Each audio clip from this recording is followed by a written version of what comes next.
শান্তিপুর নামে ছোট একটা গ্রাম। সেখানে থাকতেন দরিদ্র কিন্তু হাসি খুশি এক কৃষক রহিম। ক্ষেত খামারে কাজ করেই তার সংসার চলত। সেই গ্রামে একটা গল্প খুব বিখ্যাত। শান্তিপুর গ্রামে কোথাও নাকি সোনার হাঁড়ি লুকানো আছে। সবারই গল্প মনে থাকলেও কেউ কখনো কিছু খুঁজে পায়নি। একদিন ভোরবেলা রহিম ক্ষেতে কাজ করতে গিয়েছিলেন। কোদাল দিয়ে মাটি খুঁড়তে খুঁড়তে হঠাৎই টক করে একটা শব্দ হলো। রহিম থমকে গেল, মাটির দিকে তাকিয়ে বলল,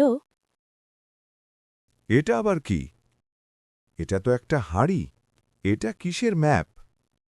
যাই, গ্রামে নিয়ে যাই।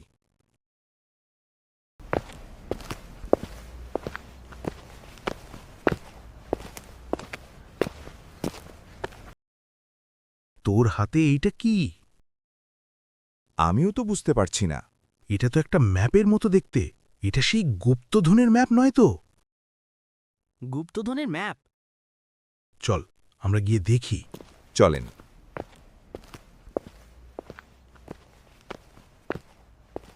চাচা, আর কত দূর? পা তো ব্যথা হয়ে গেল। আমরা এসে গেছি প্রায়। গুপ্তধন তাদেরই যারা লোভ করবে না। এইটা আবার কেমন নিয়ম?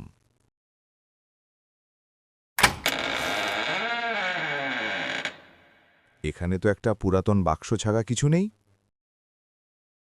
চাচা, সাবধান, ভিতরে সাপ থাকতে পারে। ভিতর যেন কি আছে। ওরে বাবা রে! ধুর বেটা, কিছু নেই।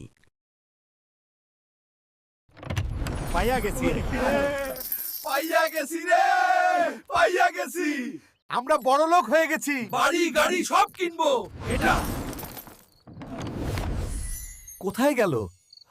গুপ্তধন কোথায় গেল? নিশ্চয়ই আমরা লোভ করেছি দেখে এই গুপ্তধন চলে গেছে।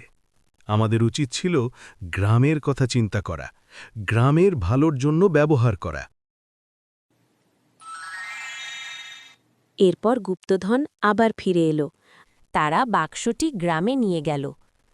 আর রহিম, করিম আর মফিজ মিলে গুপ্তধন গ্রামের উন্নয়নে কাজে লাগাল। আরও সুন্দর গল্পের জন্য সাবস্ক্রাইব করতে ভুলো না।